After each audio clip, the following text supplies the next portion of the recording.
free, and enjoy more of what the world has to offer in this action one, because this is where most human beings screw the pooch. So a little one-person trampoline, very, I screen shared it. Like, there's no excuse. Like, phone numbers are just out there. You just got to pick up the phone, smile, and dial. So. Good morning, and welcome back to another episode of the Talk to Tanner Morning Show, where we go over tips, tricks, ideas, and exercises that help make you the absolute best entrepreneur you can be, not only for yourself, but for the people you love and care about most. This morning, we have an amazing guest. We're doing an interview this morning. Not only is he a creative, a musician, and a very talented individual I've known for quite a long time now. I think it helped maybe if I shared my screen just for a second. We have my good friend. Good morning. Thanks for tuning into the show this morning. My friend LEONVIC. He has been making music for a number of years now. Everything from beats to writing songs to trying to. It's a world that I've always. I mean, who doesn't like music? But being in the space, and it seems like the balance, we talk about personal development and life improvement here. How the hell do you balance being in the creative space and you see people touring and getting crazy and all that? How do you balance that kind of stuff with personal development and what we focus on here at the show? So here, without further ado, let me kick this off the screen and welcome my good friend Leon onto the show. Good morning, Vic. Thanks for tuning in this morning. Thanks so much. I'm excited to have you on here. Yes. Okay, so let's kind of get straight into. I'm selfishly, I really am curious about how people turn into entrepreneurs with this. Like, you hear the starving artist, or it seems like this spot it's so, I mean, I don't know the percentage, but I'd imagine it's so hard for the amount of people that make music versus the people that actually make money off of music is like just a fraction of how many people participate.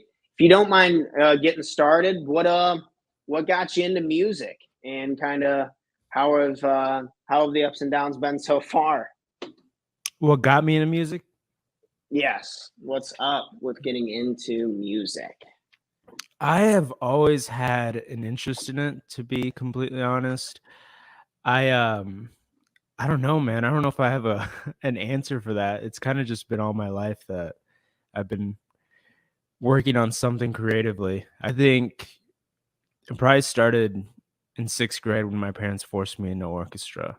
And after that, it's just, I loved rap and hip hop, and then I wanted to make that. And then I loved EDM music. I started to make that. So I don't know, just a wanting to add to the genre, I guess. This, do you think all kids should be? I kind of almost feel like I got robbed a little, not being chucked into music as a kid. Do you think all kids should be having to do some type of a music or kind of get into it, or what do you think about that? I think if they're interested, yeah, definitely. But there's definitely a lot of people that make music for a multitude of reasons, and I don't know, if you got the interest in it, it's definitely fun. It's rewarding. It's hard, but it's rewarding. Right, hard. Myself, I'm not musically talented. The other day, someone was telling me that everyone can sing if they find their voice. Do you find truth in that? Oh, 100%. 100%. Okay. So there's still hope. Oh yeah. All basically singing is going to come down to your breathing, and you have to have a certain tune to your voice, in the sense that you have to know if you're on key or not. And I don't know if that can be taught. I mean, you can do piano exercises, but some people are tone deaf and can't sing at all. Yeah. I thought that was me for a very long time. But It's like anything. If you want to be good at throwing a football, you got to throw a football. So if you want to Yeah. sing, you got to sing every day. So Yeah, it's almost, I think we're getting, so personal development is getting more popular, which I am very excited about, but it almost seems like we're getting to the point that we want like this secret sauce or this secret recipe for literally everything, hmm when, like you're saying, if you just want to be good at something, you just have to do it on a very consistent basis. I think Socrates said if you want to be a writer and you write, it's like, oh, damn it. It's that's kind of, but it's comforting that you think the same about music. yeah, definitely. There's ways to optimize it for sure, but at the end of the day, you have to put in your 10,000 hours to be good at anything. I don't even know if I'm at 10,000 yet, and it's been years, but Have you ever tracked any? Do you ever track like how much time you put into that kind of stuff? How many hours that you've been into it, or anything like that? I've thought about it over quarantine. I think during quarantine, I was working probably 5 hours a day. Okay. So I've thought about that before, and but in retrospect to all the years, no, I haven't really thought about it, but I'm sure I'm close to 10,000. I think. Yeah, this trying to find Who knows though? that fine line of, okay, I need to, or in all the business books that I read, they're like, you can't manage what you don't measure. And I get that, but it comes to a certain point to where I'm just measuring too much, and then I'm not doing what I'm actually supposed to be doing. So if you don't, I guess what I'm saying is, for any of our listeners out there, if you don't track every single minute of your life, that's definitely okay. Versus the enjoyment of kind of doing what it is that we are really trying to do. Yeah, I think measuring is it can be helpful definitely, but I think I would put consistency over that. I don't measure to the exact minute how much I work on music every day, but I work on music every day. So to me, the minutes matter less than the day in and day out. And anybody that makes music will tell you that the best songs are always going to be done in 45 minutes or less. The initial Really? ideas, obviously, like the Okay. mixing and mastering and sound design and all that jazz is going to take hours and weeks, potentially months. But the idea, the initial foundation, when you're trying to make a song and you're fishing for ideas, the best ones come in under 45 minutes. I try to set a 30-minute timer and Hmm. try to make the initial idea in that 30 minutes and not overthink it and just Yeah. constantly ask, am I adding to the song? Does it make the song sound better? Does it sound more exciting, mellow, whatever the goal of the song is? That is how I measure it rather than time. Sorry to go on a Mm. tangent there. No, no. This creativity piece, people are trying to figure out, like, how the heck do I even create the space to come up with the idea in general, and kind of match that with trusting the process of, if you keep working at it, then your ideas just kind of start to evolve as your experiences meld together.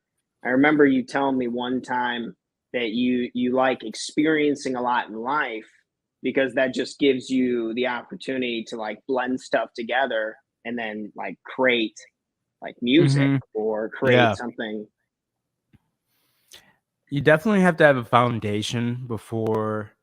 I remember in the early days, it would take me so long to do a song because I just wasn't very good. Yeah, you have to have a certain level of skill before you can be creative. Like the skill is the entry barrier because you can be creative all you want, but if you're not good at whatever that entails, whether it be rapping, singing, producing, recording, etc. If Mhm. you don't have a baseline skill to that, the creativity is pretty irrelevant because it's kind of the entry barrier. If someone plays a song and you're singing off key, it doesn't matter how creative the song is. It's gonna be jarring to the listener. But obviously, there's exceptions to the rule, like Bob Dylan and whatnot. He kind of has a Yeah. grating voice, but his lyricism is so strong that people naturally gravitate to his music. So there's an Yeah. exception to everything, but there's definitely a certain baseline that you have to be at before creativity can actually take root in whatever you're trying to accomplish. Yeah. Wow. No, well said. I have a question for you. How has your perception of music changed since you first started? It's been a couple years now. You've been in it, handful. Mhm. I'm sure as we all get better in things, we're able to look back and be like, holy shit, a lot has changed. How I feel, how I perceive things, how have things changed for you?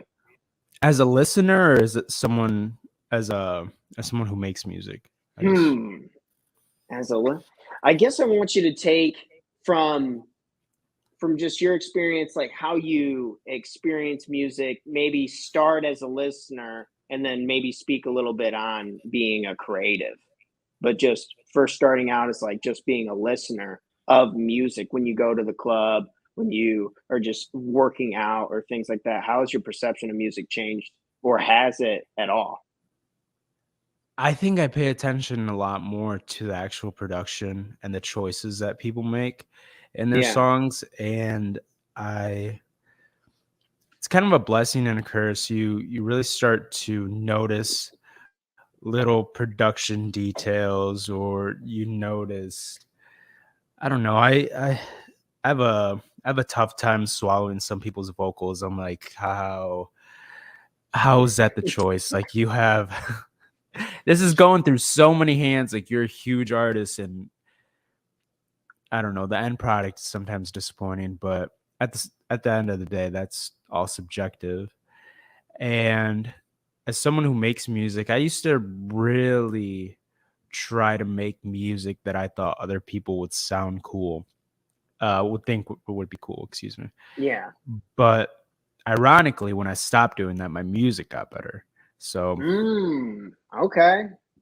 I think Can you it's go ahead. go ahead, please? I just think it's important to be honest and true to yourself when making music. And yeah, like the first couple of years, I'm like, would somebody enjoy this? Would this be played at a party? Are my friends gonna like it? And then it was all very derivative of artists that I really love. And then within the last maybe 2 years or so, I just said fuck it. Like, I'm gonna I want to make what I want to make. And then ironically, my music got way better. And it feels a lot better when I don't know, like I go into like a pregame and it's one of the songs that I know, like, okay, this is true to me, rather than an earlier song that just had a cool beat and like a hard rap verse. I don't know. And it's that part of my music feels a little elementary, and I debate on taking it down, but I think it's cool to see the progression too. Yeah, no, and I'm a big advocate. This is me being selfish. I love when people really keep the beginning Hmm. to the end of the process. Like, imagine how valuable it would have been to see, like, and this is business examples because I'm not very good with the music world, but like Jeff Bezos or Elon Musk kind of seeing like very beginning content to kind of what it's evolved today. I think it makes us look really human. And Yeah, the fact definitely. that, like, some of your music I've been listening to lately, I was like, holy shit, like, this is really good. And it's like changed completely. But to kind of give me, compared to some of your really early on stuff, with like beats specifically, it's like, okay, he's getting into this and he's doing this. And then seeing like the gap in talent, I mean, the gap in skill now, because I'm Hmm. sure over the last two, has it been like the last 6 months or last year that you've really found your rhythm, or are you starting to find your rhythm? And like, when did you feel like that you're starting to get over?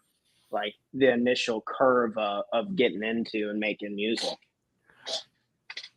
I think the biggest thing that helped me, which I feel like such a piece of shit for saying this, but quarantine, like 3 million people died and the world stopped fucking moving.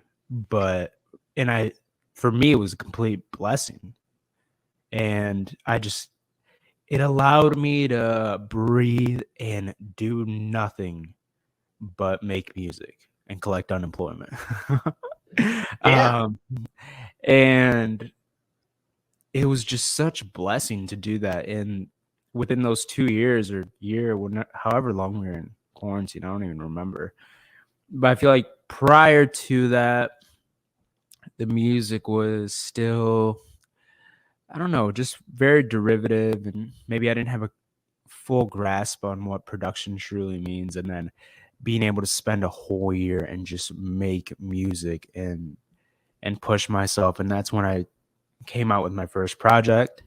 And then 6 months later, I put out another project, and then, just been working. So I think that was a big moment. And then moving here to Des Moines, I don't know what it is about where I live or these experiences, but my music just got a lot darker aesthetically. I don't know why the move. It just seemed like when I was in Sterling, it was everything. My music almost felt a little sunnier, and there was a lot of sample-based production, more boom bap. But it was the move here that kind of it was kind of an entrance to a darker sound and mood, and I don't know why the city inspires me in that sense, but I love it. I don't know, it just kind of unlocked this this darker side to my creativity. And I feel like when I say darker side, people will think it's like, no, there's a very negative connotation to that. When I say darker, I mean it just sounds moodier, and I don't know. There's a certain aesthetic that I chase, and I think right now I'm very content with that, and I want to keep chasing that aesthetic for a while, and then in the future we'll see where it goes. But for right now, that's where it's at. If to kind of stay on this point a little bit into my next question, I was really curious about this in the music industry. You talked about getting into the dark side. And this isn't, maybe you agree with this.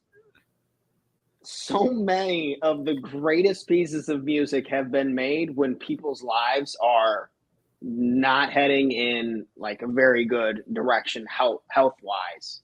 Definitely. And you talked about but to me, every time I talk to you, I'm not with you 24/7, but you always are like, you have a great big smile on your face. You're very personable. Getting into this darker side, or maybe, you're partying more, you're trying to network with people, you're trying to grow yourself. How have you been able to balance this kind of craziness that feels pretty necessary for this type of job? Well, I guess when I say dark side, I mean definitely musically, in the sense that the music sounds darker. Not so much that I'm going through a rough patch or anything like that. Like, there's been rough patches, but it's more, Of course. it's hard to describe as an aesthetic that represents a music choice, but just trying to chase something that sounds like certain moments in my life. I like my music to sound like a dark club. I like my music to sound like an after party. I like my music to sound like blacked out cars, tinted windows, leather jackets, smoky rooms, speakeasies, red leather. It's hard to describe, but that's what I want my music to sound like. I want my music to sound like, it's really hard to describe. So I want to clarify that Mhm. dark does not mean like like depressing. Yeah. It's cool. It's I don't know, it's hard to describe. Like Matt Black. Like if you could picture what Matt Black would sound like in a song, that's what I want my music to sound like. Oh, that's really cool. There's a I'm drawing blank on the term. It's like some people have this special ability. You know how they like can hear, like see colors, or like tie music to like whether it's colors or shapes or like certain pictures, kind of like in their mind. Or I can't remember the term for it, but it's like but it seems like synesthesia or some, I don't know yeah, the word, but I can't remember. Kanye went on Ellen and was like, I hear in colors. Yeah, But exactly. that's when he was like, Steve Jobs is dead. Yeah, that's also okay. Yeah, for sure. Musically, I think my favorite ever, but he's got some stuff going on. We can both agree with that. Speaking of that, and getting into kind of, I wanted to ask about the business side of things. So we're transitioning so you're clearly, darkness to you is just like the shape and the form of your music, and how you're really, and you love that about it, and you're still growing and excited about it. Now, would you mind clarifying what the heck this stuff means? I see all the time I hear about these young musicians that make one really good song, and then these title companies like blow them up, and they make all the money. And can you kind of explain like what the heck this means, like why it's important for young musicians to like understand what they're doing, or kind of what's even going on here? I don't know if I understand the question. So if you were to like, is it important? Have you been taking time to review like ownership rights, like for yourself when you work, before you work with people? And do you think it's easy to like mess that up, or kind of what's going on with people owning their music and kind of getting started with that, if that makes sense? Yeah, definitely. So that's a commonly used term, is owning your masters. And that is basically the master of that song. And rights within the song will get split up depending on who's all on the song, how many writers. And so usually the writers will get 50%, and then the publisher will get 50%. So that's a very basic way to describe it. So when someone, say a record label, signs an artist, they will usually take ownership of that master, and the artist will get paid a percentage via royalties. How that is divvied up depends entirely on the song, and it's a case by case basis. So it just depends on what you want with the song.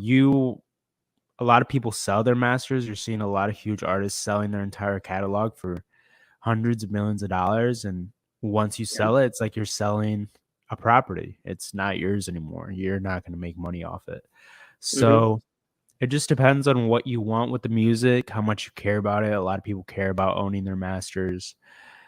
Some people don't. Some people maybe are ignorant to the fact that they should.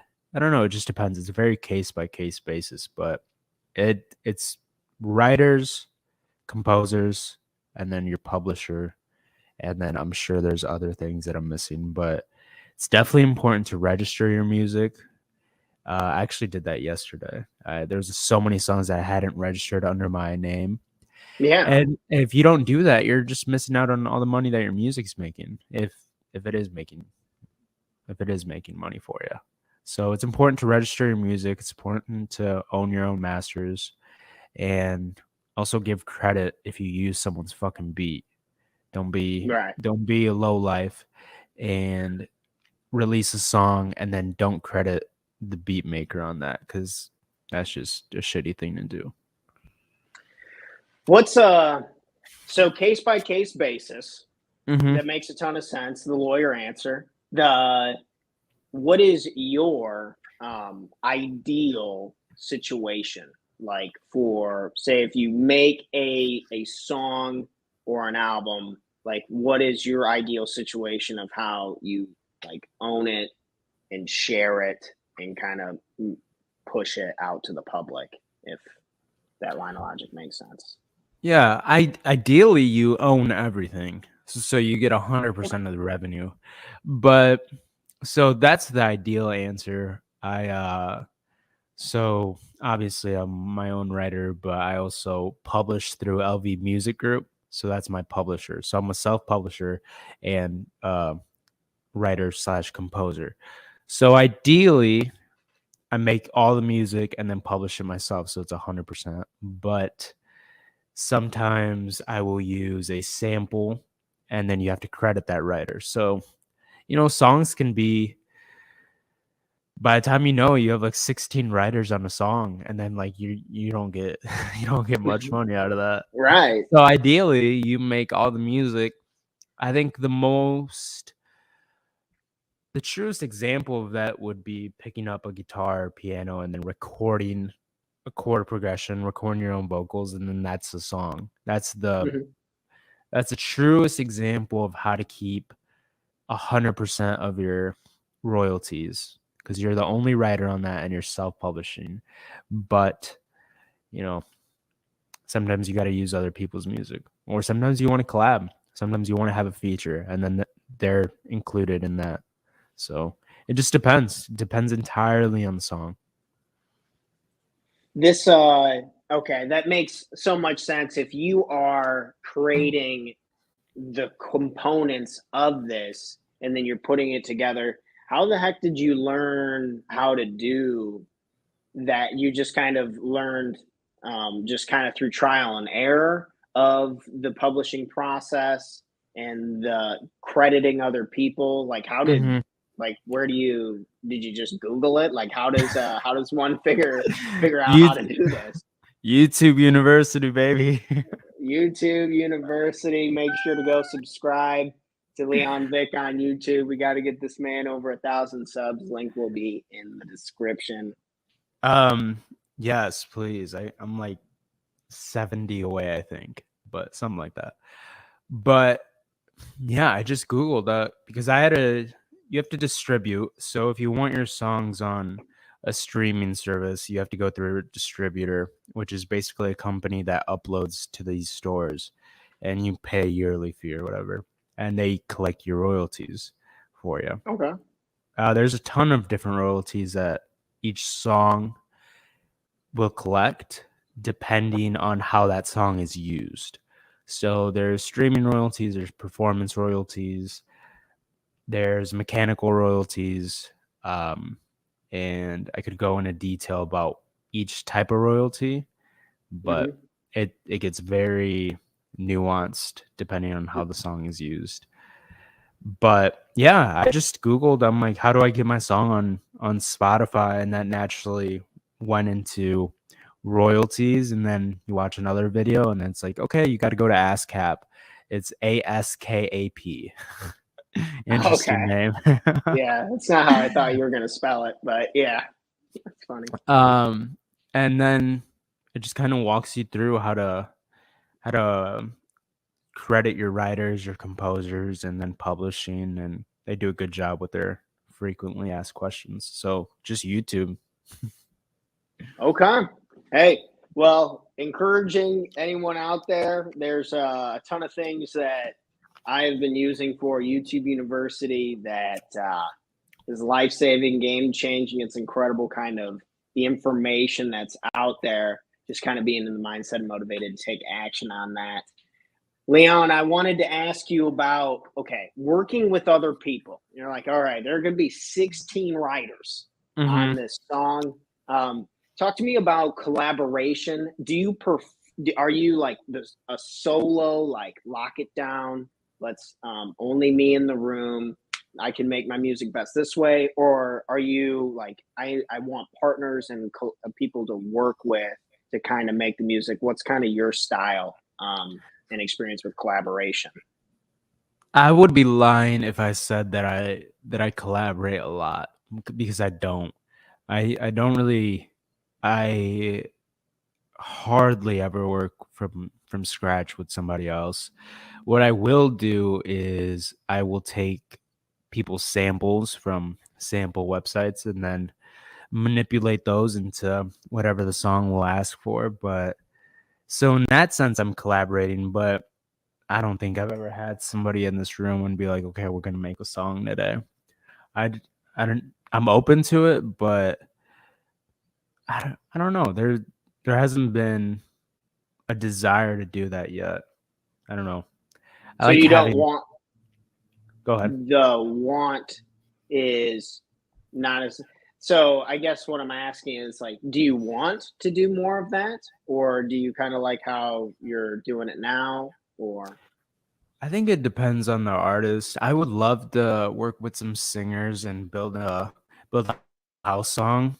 I think that would be yeah. really cool. That's probably my main focus right now in terms of collaboration. But when it comes to my solo music, like kind of to reference what we talked about earlier, being more honest and truthful, there is a sense of vulnerability that comes with that.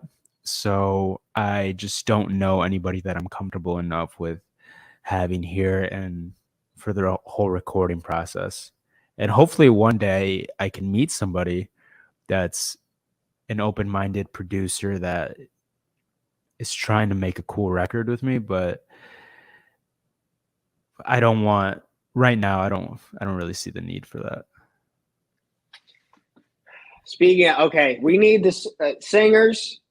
We need this bumping house music. We made up with our friend LeONVIC here. So if you're a singer, you need to reach out to this man. We Yeah, can make I it. want to do that so bad. I want to like this summer. I just want to pump out so much house music, and I don't Yeah. know where I went to EDC in the fall with my sister and some friends, and I just fell in love with that type of music. I'd never, dude, it's something else. Like I love rap and hip hop, and that'll always be my and R&B. That'll be my main expression if I want to record my own vocals and if I have something to say. That's very important to have something to say, and that's the main requirement for me.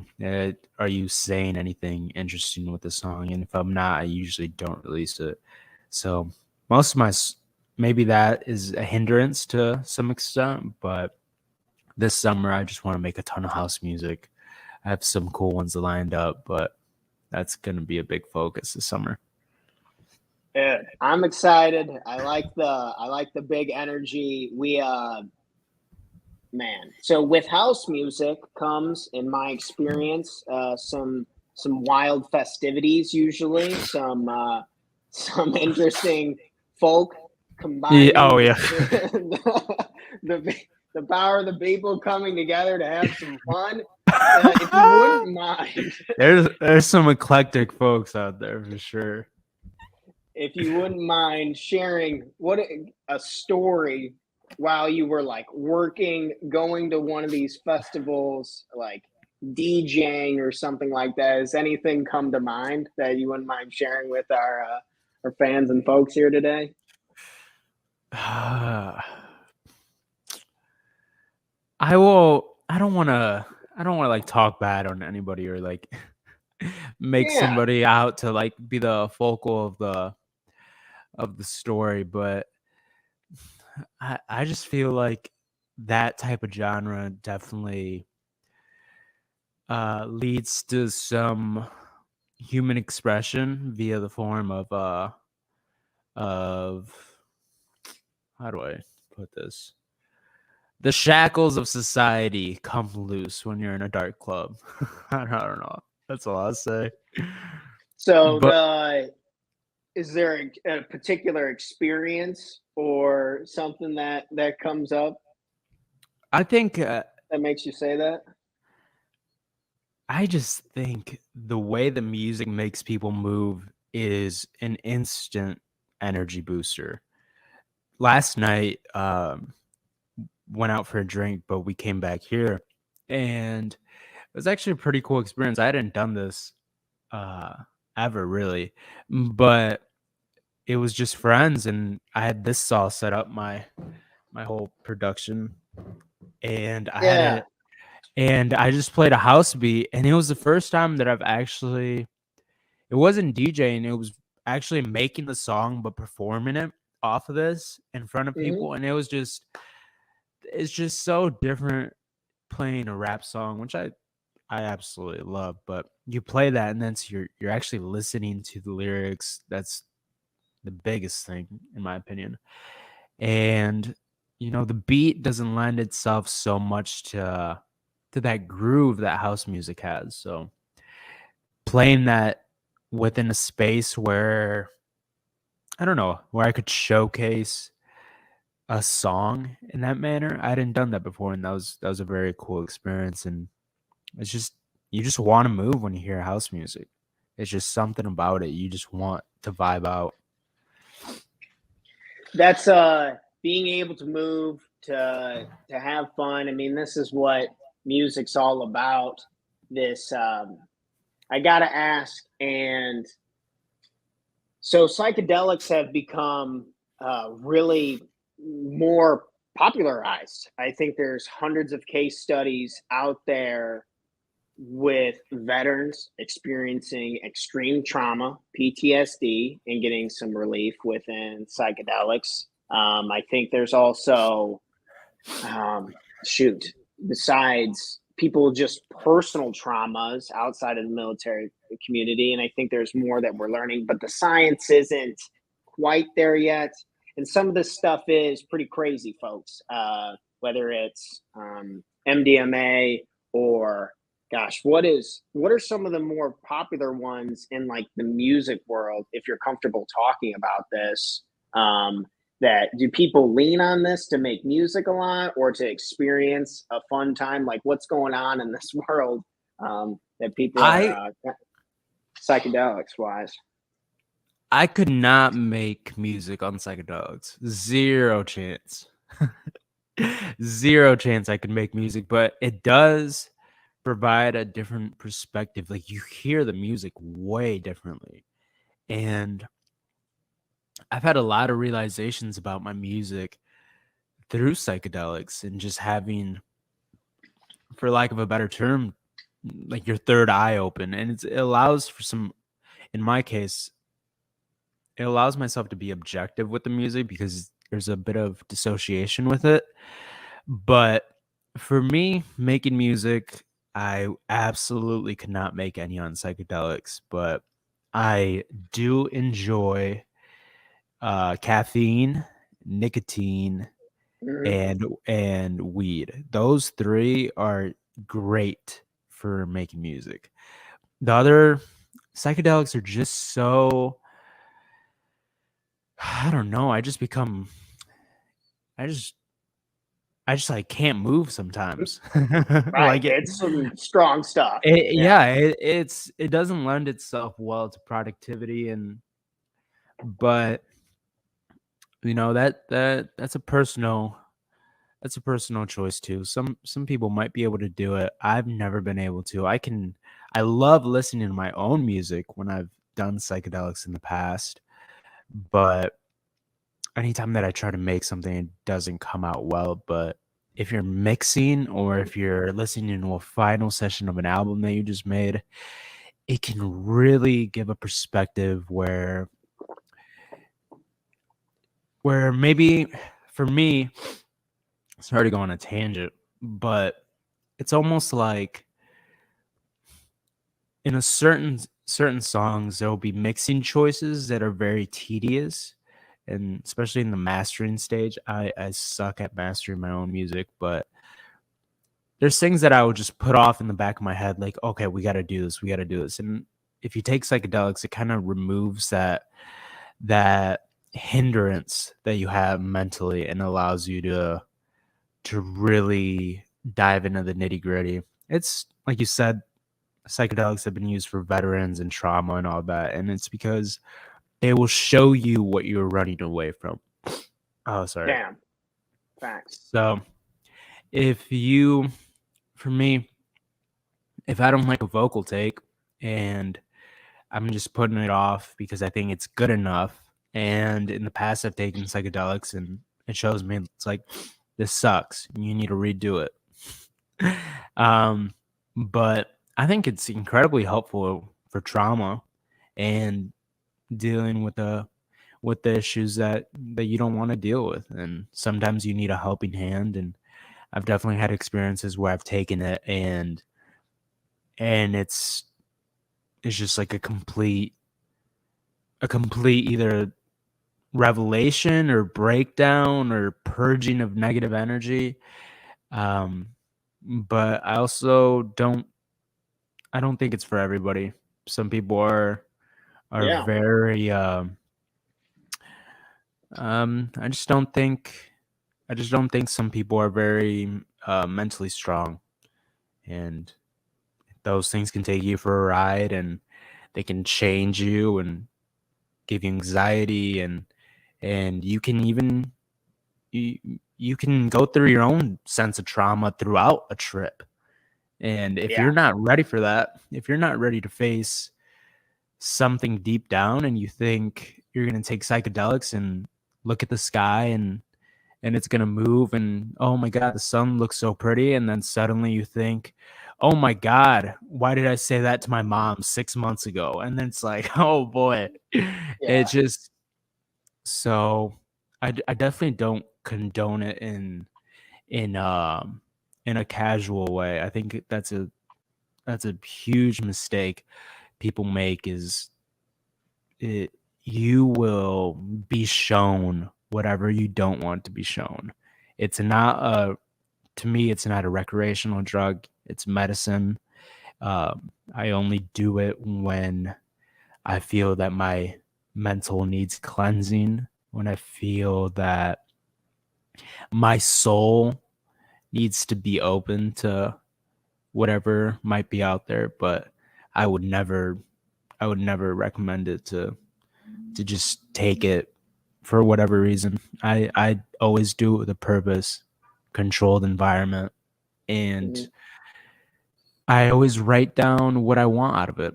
And I think having an intention is very important with everything, but especially with something that can be so mind altering that's going to affect you potentially for the rest of your life. So I think people should take it very seriously and not do it as casually as some people do it, because it's dangerous. It really is. And I don't mean to go so like dare on this show, but I don't know. Be careful. Don't. Right. Yeah, we should. Yeah, I mean, folks, if with intentionality is one of the greatest things that we can ever give to ourselves, and understanding that this shit will send you to Jupiter, and that you need to make sure that you are in a mental state, that you are like, you're ready, because you're about to blast off. Also, like, highly encourage so you can do clinical trials. You can sign up. I've been looking into this, and I'm going to do with a physician to guide me through it. If you're that curious, I'd highly encourage that versus getting it off your boy Louie at EDC down in Florida. Yeah. So yeah, let's you smarts, right? Okay. So, I just think, I don't know. I'm speaking from experience because I've done it casually, and I remember this was probably last year, 2 years ago, maybe October.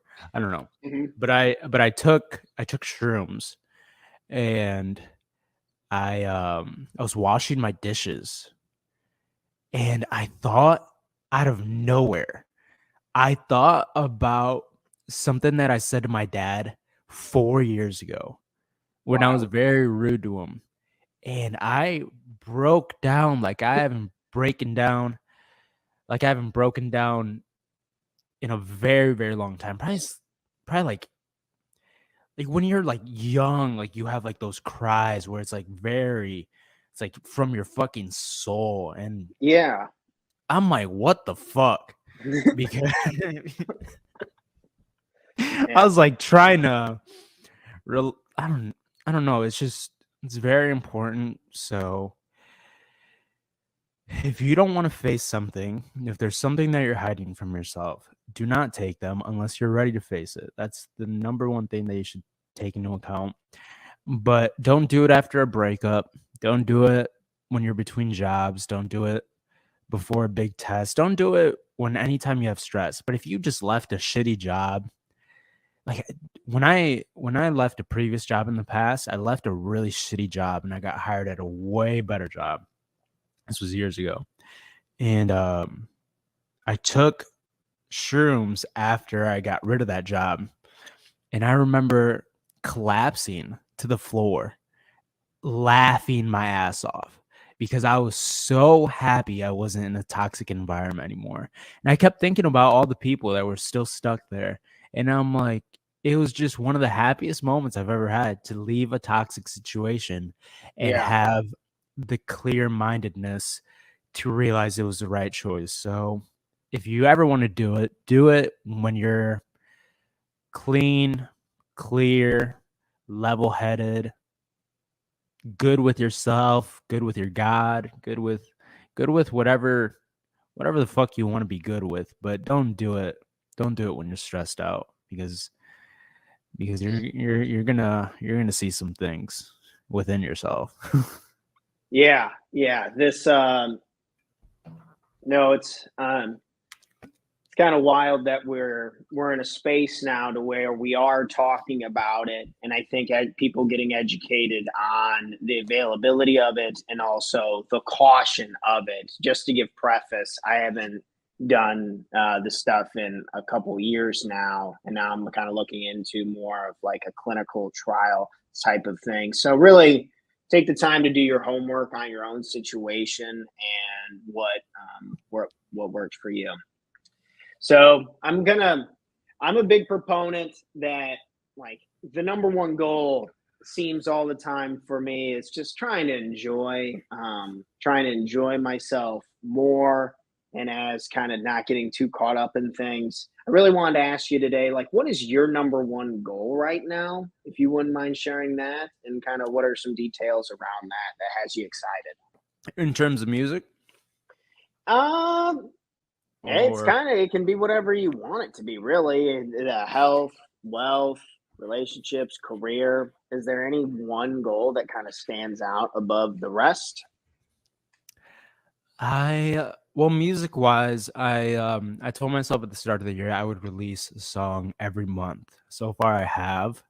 So that's kind of my number one goal in that. Nice. In my personal, just trying to become the best person that I can possibly be. And I just want to operate my life at full efficiency in all aspects. And that is my continuous pursuit of elevation. I just don't want to look at myself. I don't want to look at myself 2 years from now and be like, I'm not in better shape. I'm not a better musician. I'm not a better friend. I'm not a better lover in a relationship sense. I'm not a better son. So just the constant elevation of self is really my number one goal. Anything that really distracts from that is, in my opinion, is a hindrance and should be cut out. So that's kind of how I've been living, is cut out the bad and focus double on the good. Focus on the things that make me happy and fulfilled. So that's just, fulfillment, I guess. Beautiful. I mean, this concept of evolving and growing, this it seems that we're either getting better or almost feels like we're dying on the inside when we're not like heading towards the direction that we want. It sounds so beautiful that you're able to balance what it is that you're really trying to strive for. So people listening, hopefully we can learn to understand that it's just we're here to have a good time. We're not here for very long, and picking the things, whether it's like making a song every month that Victor has been able to stick to this month, or just being a better son for his family, for his father, and kind of balancing that out. It's really beautiful.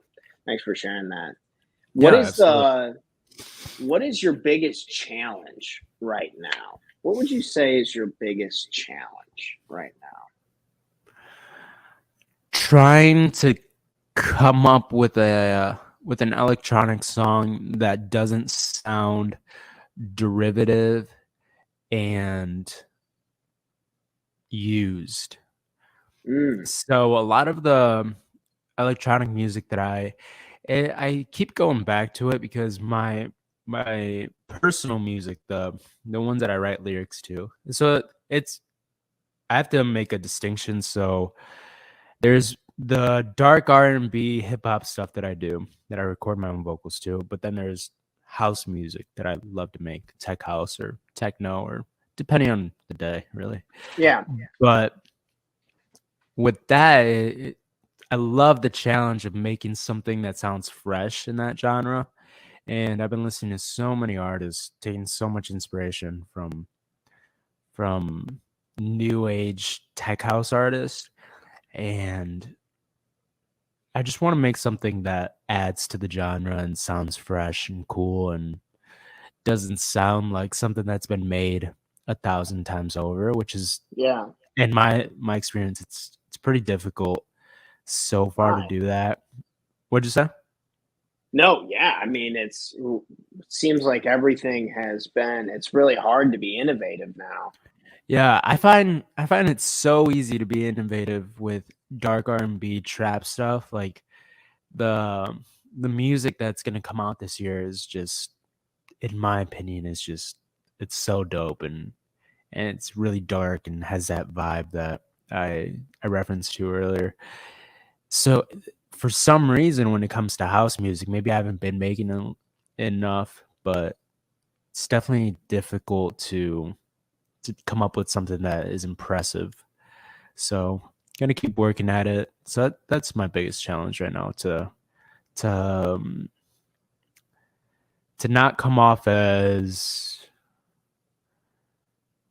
oh, he's just making another tech house song, to this is interesting. This has some sort of merit to it. This isn't just another run of the mill type of song. Yeah. This I guess the next question, selfishly as a coach would ask, is kind of how are you like handling that? How are you improving upon that and embracing it? So there's a electronic club here in Des Moines, and so basically I'll either go there or I'll look at social media and look at the songs that these big DJs are playing, and I'll go to the club and see what they're playing, and I always ask myself, would this song be able to be played here? And if the answer is no or maybe, then scrap it.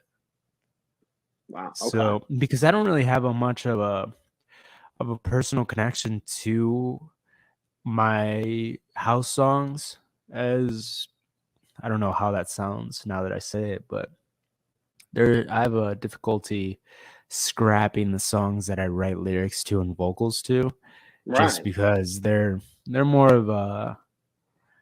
of a personal statement rather than, I don't want to call it an experiment, because I hate it would rub me the wrong way if someone came into R&B hip hop and was like, this is just an experiment, like this is just, but then I ask myself, like, does it matter? And who am I to gatekeep a genre if there is something cool? Do the intentions behind a song really matter, or is it just the end result that matters? I ask myself these things quite a bit when it comes to to producing these house songs, but hopefully down the line that I can make something that can be played at a festival or a big club. I love nothing more to make something that makes people move and is just loved by many and makes people happy. And uh, that differs a lot from my personal music, where I'm kind of just letting it out there and my own views on the world. And that is more music that that's more for me. And if people enjoy it, then they do. But house songs, I'm specifically making them to make people move. I want to hear my songs on the biggest stages. I want to hear them at clubs. I don't know. I have a lot of aspirations. I have high hopes for that. And we'll see, but I'm not worried. This yeah, the worrying about the future probably wouldn't do a whole lot of good. Taking the time to dive into this, it It's sounds pointless. this. So right now I'm writing a book, and definitely different than music, but in the same format with the music that you're creating personally. It's wild how we grow this attachment to the things we create, and hopefully listeners, you can spin this to your own situation. So there comes a time where you're going to be creating what it is that you want to put out and give to the world, but also being able to not be so attached to it that you're not willing to change it just because you made it. It Oh, seems like definitely. it's so easy to get so attached to the things that we personally made, because I hear people talk about music or writing. It's like, this is me. This is a representation of me. And then kind of changing that or critiquing that sometimes can be very hard. But it has me super excited how you're able to disconnect from that and understanding, like, this needs, I have a certain standard that I want to bring this up to and to improve it, because this music's not just for me or about me. It's like it's for other people. So it's kind of cool you got this two-headed beast of, you get to dive so deep into the real creation of like writing and making the music, and then also being in the other end of it. It sounds like you really love just the environment that like house music creates, like people Hmm. moving, high energy. So it's really cool that you get to kind of pick and choose and see how you can mend together like these two worlds. But again, it can be very tough to kind of edit and improve things that we have created ourselves, it sounds like. Definitely, it's so important to be objective, and like I said earlier, just constantly asking, does this make this song sound better? That's the Yeah. question that I ask myself throughout any session. Does this add to the song? Why? If it doesn't, take it out. And the the faster you can work with that mindset, you will become so productive. Does this add to the goal? What is the goal? How do we get there? And then remove yourself from the equation. Remove your ego. Remove your expectations for it. A lot years ago, I would just make a song and be like, would so and so like this? Like, what are people gonna think? Like, and it's just so pointless. It's so pointless to live in a world where you are chained by the opinions of others, but not just the opinions of others, your prediction of what the opinions would be. And when you say it out loud, that sounds so fucking crazy to be chained down by that. You Yeah. don't know what the opinions of you don't know if they're going to like a song or not. You don't Yeah. know what they're going to think. You are just projecting your own insecurities on Hmm. to your prediction of their opinions. And it's all in your fucking head. It's not real. So wasting time and becoming even more insecure over what you think people might think, it is just such a waste of time. It is probably the biggest waste of time and probably my biggest creative regret is just worrying if people would like it or not. And like I said, the moment that I stopped caring what people thought about my music, it got so much better because I was finally able to tap into true artistry and be honest. And I don't know what is inside of me, but just this dark aesthetic. I don't know where it comes from, but I just gravitate towards dark sounding music. And maybe if I still really cared about whether people would like it or not, that dark aesthetic would never be able to be fleshed out, and that would be a real shame. Damn. No, that was very, very beautiful. Well said. I mean, I hope people can incorporate this into their own lives. It does seem ridiculous when you vocalize being chained down by other people's opinions, and I think it's so easy to use that as an excuse to not lean into like trying to create what it is you want to do for your own life.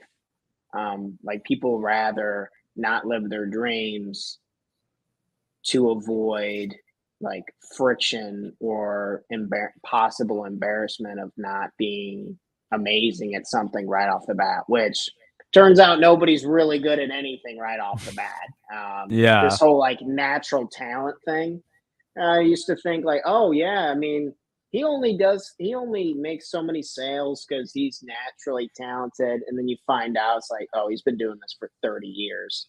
And it takes time to get better at anything. Hopefully that can take I know it takes pressure off of me, and it's okay to not be absolutely incredible. Like 30-year-old Vic versus the production, like when you're in your 50s and how you're mentoring people, and kind of, it'll be insane, the gap even moving forward. So I'm really excited for that as well. Yeah, I think about that a lot. Looking back 10 years down the line, and I think everybody should do that when they're venturing into a pursuit of whatever it is that they want to do.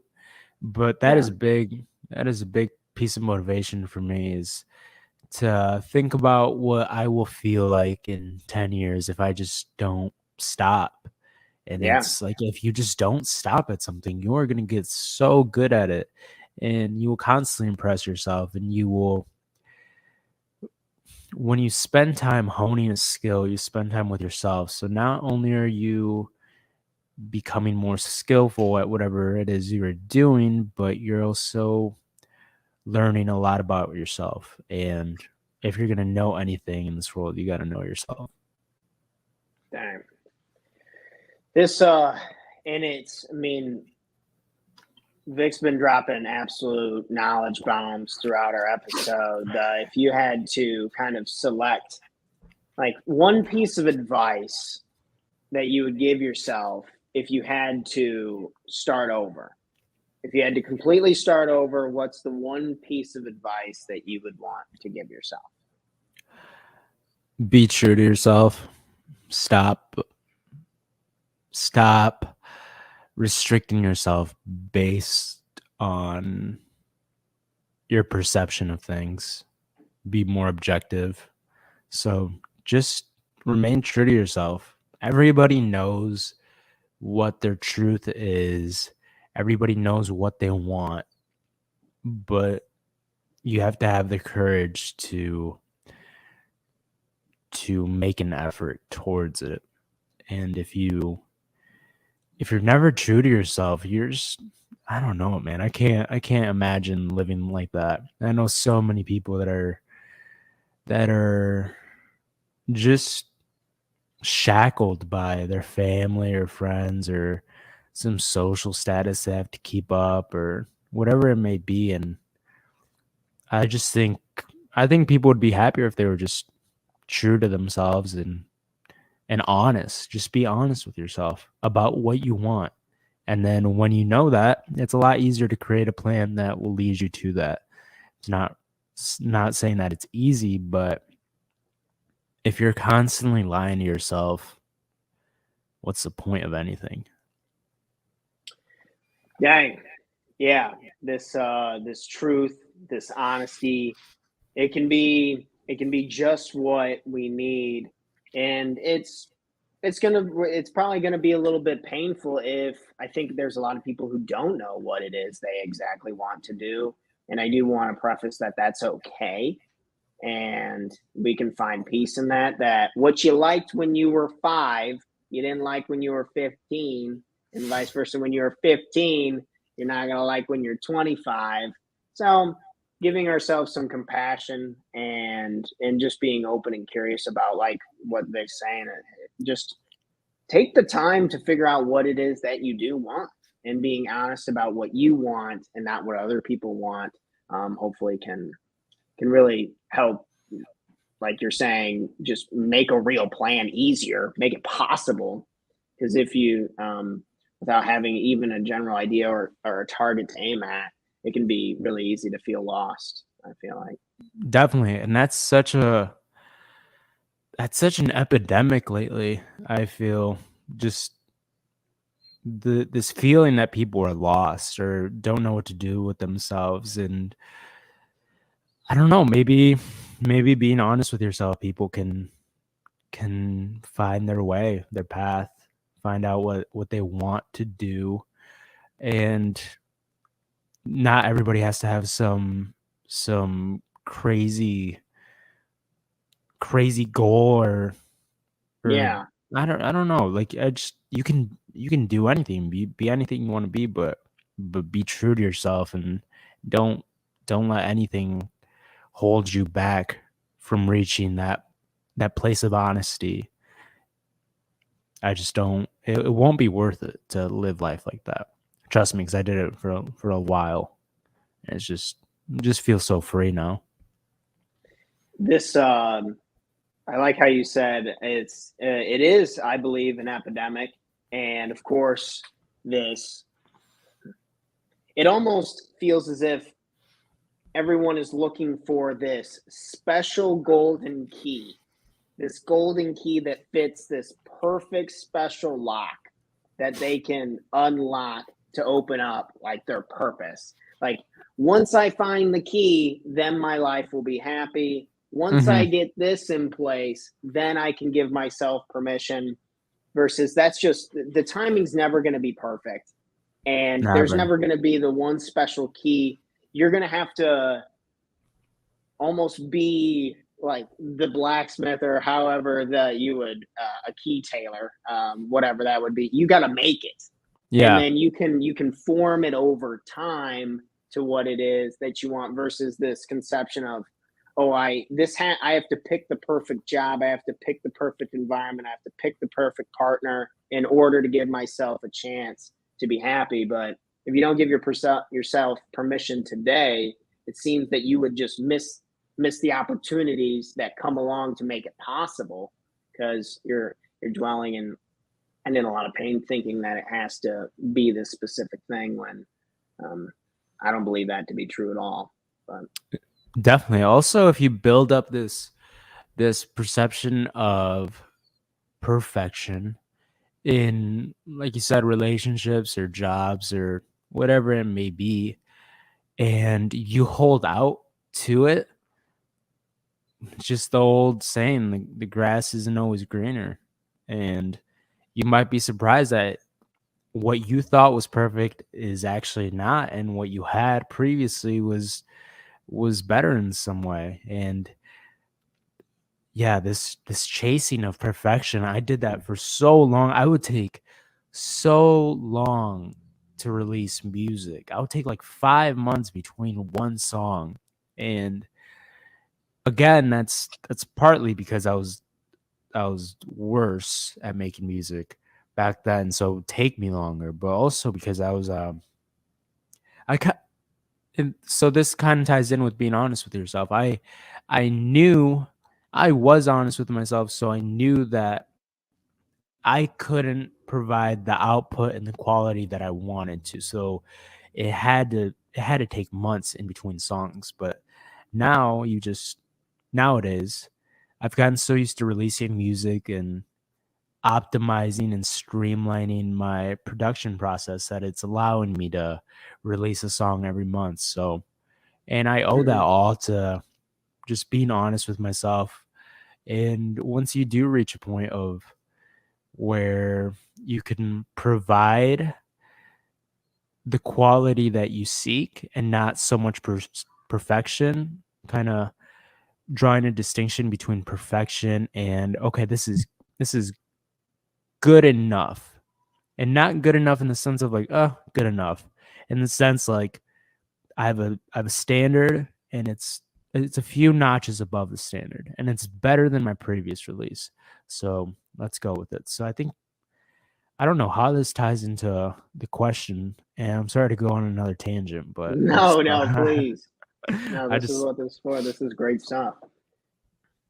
I just think chasing perfection will lead to stalling and will lead to wasting time, and you will never get better because there's a big there's the actual practice of what you want to do, the skill that you're trying to be perfect at, but then there's also the aspect of taking that skill and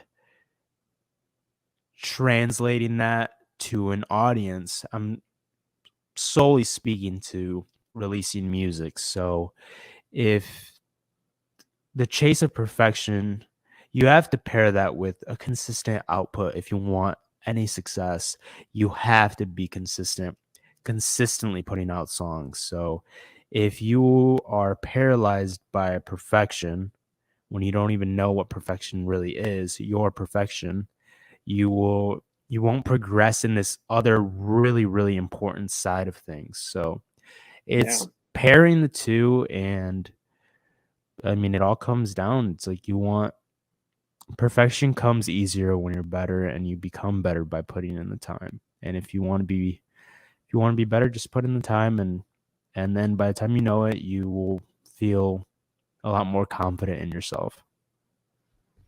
Dang, that's awesome to hear this this concept of perfection sticking out. I mean, we live in a world of highlights, clips, of snippets of what it is that we see and perceive. It's like, oh man, this guy just dropped this baller song. He's giant bootied women, looking beautiful. He's got the Ferrari. It's just kind of making sure that we are able to understand that perfect is just a concept, not a reality. That's something my mom used to always tell me, and I didn't understand as a kid. And I was like, oh, okay. Well, yeah, I'll never be perfect, but when I work on things that I care about, I feel really good. And then there's something about being human and getting good at something that just is the chef's kiss of life. Yeah. Like hell yeah, this is getting better. I'm good at that. Like you own it, and hopefully the pursuit of getting better hopefully can start to override this obsession of getting an end result. Mm-hmm. And I think that will really help people enjoy the process of it, because if you suck at something or if it's hard, I think there's a lot of professors who've told me in the past in college who are like, that means you're learning. That means you're like growing and getting better. I'm sure with your beats and the sound and it like melding in together. And when it's off or this and that, it can be like probably so frustrating because you have it in your head, like Kanye's talking about hearing colors, and you have it in your head, and then you're tying it in, and it's not quite right. So, but you're building those connections in your brain. So hopefully people can apply that to other things, like myself trying to write. I've never been good at writing, and I'm feeling a lot of friction in it. But the more I do it, and the better I get at it, it's like that's the good stuff. Like that's just getting better at it feels so good. Also, to that point, there's a big aspect to making music where, and it's a big mistake that I used to make, is forcing something when, to your point of having an idea and you want the idea to come into fruition so bad. And if you're too rigid with your perception of what that idea might be fleshed out to, you can lose out on some good stuff, because especially in being creative, you just don't know. One, you don't know where it comes from, where these ideas or inspiration comes from, and it's almost like an antenna or fishing. You just kind of, I don't fish. I don't know. I don't even know what, like, you throw your hook into the water and you hope you catch something, but if you are married to an idea, you might lose out on a better idea. So sometimes I'll sit in front of here and I'll be like, okay, let's just start with something. And maybe I start off with this house song, and then 4 hours later I have this really dark R&B song that I didn't plan on making at all. And it's just letting yourself become connected to whatever it is that brings about these creative ideas. I don't know what to call it, but it's not, you have to be your antenna has to be open, and you have to be open to change, and open to, you have to let your ego get out of the way, and you just have to, let yourself be in the moment and let the ideas come, and the ideas will come, and if they don't, they might not that day. Like this past week, I haven't been able to come up with anything good until last night when I was working. And last night I finally made something good, and it's just those moments of dryness. I worry. I'm like, is this gonna be, was last week the last good song that I'll ever make?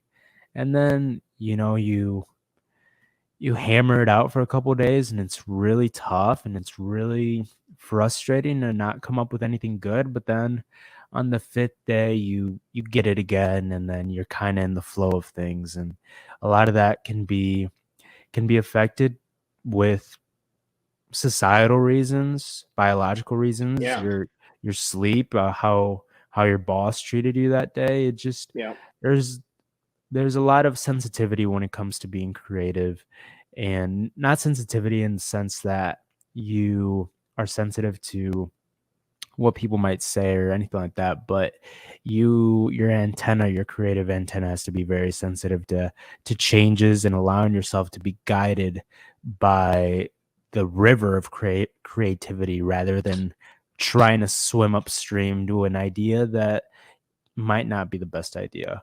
And just keeping yourself open, and your eyes open, your heart open, your mind clear, and that's where the best stuff comes from. Dang. Well, speaking of the best stuff to come, this we have a song release tonight. We got a song release tonight. Hyped up. What is the name of this song? Are gonna have our video editor clip into here. The clip that we have. We're gonna give you guys a little bit of snippet of the song that'll be releasing tonight.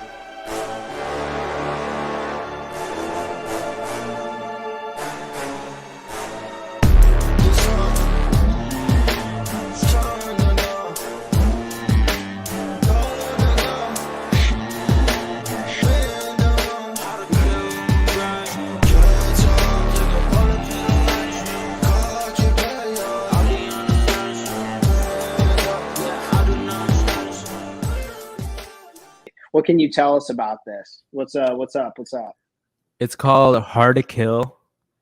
It is a dark trap banger. I hate the word banger, but it is a fucking banger. Like, it is such a hard song, and to what I said earlier, like this song came about in like an hour. And Wow. all the best songs come in an hour. Like it's really crazy how consistent that is. But the song is it's it hypes me up. Hopefully it hypes other people up, and it's a song about the first verse is a bit about myself, and the second verse is it's I don't mean to get too deep. It's about suicide, but or not wanting to be yourself. But the way I wrote it, it sounds like I'm talking about a relationship. But Yeah. I kind of wanted to put that out there because I was listening to it last night, and um, the the second verse starts with there's a line that says, "But I want to see you every morning." And it sounds like I'm talking about a relationship, but it's about myself and just the constant struggle that everybody has with some days you just don't want to be yourself, Yeah. but you persevere and you keep it going, and hopefully this can be an aid to somebody's day or life or anything. But it's a hype song. It's not depressing at all. I made it sound very depressing there, but it's a really hype song. I fuck with it. I love it. Hopefully people like it. It sounds well-rounded and all-encompassing, which I love when music kind of takes me on this like journey, like this full journey of like a person being in a certain state and then experiences and emotions and feeling taking them to like the chain of most stories, the beginning, coming up to the climax and then like kind of wrapping around and Mhm. like a take home message. I'll be really excited. Where can people listen to this? Where can people hear more? Because it's going to be dropping at 11 p.m. tonight. Yeah, And, so and so where at? it always comes out on Fridays. It always drops at 12 a.m. New York time, so it'll be 11 p.m. if you're in the Midwest, 10 p.m. if you're on the West Coast. So it'll be on Spotify, Apple Music, YouTube, anywhere there's music, it'll be on there. It's called Hard to Kill. It's a really dope song. Okay, Um, so Spotify. Yeah, make so sure we got. I can go ahead and link it maybe. It won't be on there quite yet, but No, yeah, I just kind of want to go through the process so people know exactly what will to you go to type Apple in. Music? Will you go to Apple Music? Because Yeah, let me. Spotify will, I think it'll showcase a little bit better on Apple Music. I have Okay, folks. Spotify, but the way they do it, I don't like how they show all the music. It seems like they kind of hide like a lot of albums. Like you have to click into like see more. So I think Apple Music will be a better showcase of that. Yep, there it is. So this is Leon Vic under Apple Music. We will get this link in the description. I got to get a few links from Vic Yeah. so you guys can recognize them. Check him out. You'll be able to catch the song over here on Apple Music. Check out some of his other songs. That a few of them, man, I've really enjoyed, and there's something so beautiful about music and the energy and what it can give to people. So make sure to check out Victor over at Apple Music, song releasing at 11 p.m. Yeah. tonight if you're in the Midwest, uh, 12 p.m. if you're over on New York time. And of course, make sure to check out Vic over at YouTube. We got to get over this 1,000 subscriber. Yeah. Yeah, boy. I got to be more consistent on that. If you just want beats, there's plenty of beats on there. That's my YouTube channel is definitely it's more just production stuff. But yeah, just if you ever want to just listen to beats and stuff, I don't really post like videos of myself really. It's just more just random beats. So if you ever want to listen. Yeah, I really like this Better Moment song. I was getting pretty jacked up before me and Vic hopped on the mic here. Another one of those songs that I'm saying it took less than an hour. Why? That's so the whole concept, it's a culmination of you doing everything that you do, and then just your moment hones in and you're able to really get the juices flowing and bam, right into that. So it's like it's this built up, beautiful how it all kind of works together. But make sure to Nice. check out Victor, LEONVIC Beats, LEONVIC, LEONVIC. Subscribe to the YouTube channel. Be on the lookout for Apple Music here tonight, 11 p.m. Thank It'll you, be on Vic. Spotify too and all that jazz. Spotify. Yep.